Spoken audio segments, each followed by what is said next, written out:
My name is Sarah DeRoy. I'm 18 and I'm from Bellingham, Washington. For my peace project here at the Woolman Semester School, I'm addressing the issue of food injustice. My name is Tara Padavan Hickman. I am 18 years old and a student at the Woolman Semester School in Nevada City, California. For my peace project, I have researched food injustice and inequalities. Food injustice is a manifestation of structural violence stemming from economic inequality.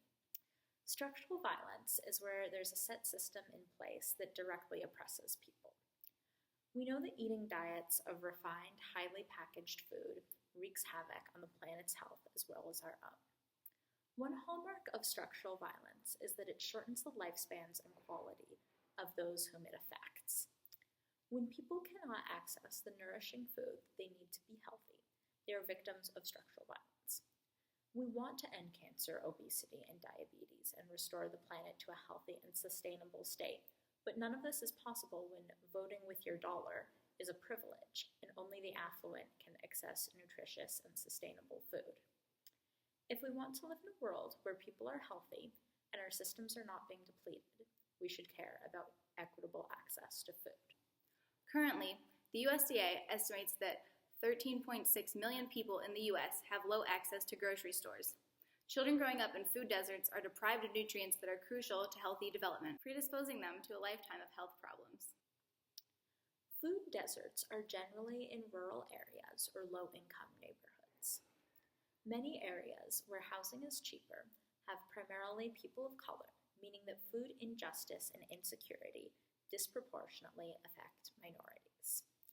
Consequently, minorities in the low income are also disproportionately affected by obesity, type 2 diabetes, hypertension, heart disease, and other health problems that are exacerbated and caused by diets high in fat, salt, sugar, and processed foods. This perpetuates oppression as people of color face shortened lifespans, reduced quality of life, and higher healthcare costs. Food deserts are defined as a lack of grocery stores and other sources of fresh food, for example, gardens or farmers markets, in low-income areas. While convenience stores are profitable to open and operate, grocery stores don't want to operate in low-income areas where they will have less business. As grocery stores and other retail centers flock towards more affluent neighborhoods, lower-income areas, both rural and urban, tend to be the most lacking in access to fresh foods. Furthermore, car ownership is very low in these areas, especially urban areas, meaning that people have little mobility and can't get to grocery stores. Often, when grocery stores and food deserts shut down, they use deed restrictions to make it so that another grocery store cannot open up on their land.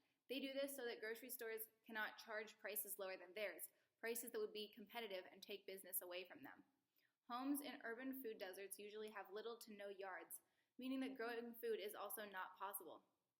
As these areas are generally more polluted than neighboring, more affluent areas, produce grown in them is often contaminated with toxins as well. Many people in these areas are working full-time, meaning that they have little time to cook or prepare food. On top of this, fruits and vegetables are expensive, spoil quickly, and tend to be rejected by children, meaning that even if they were more available, they would not be a practical food to purchase.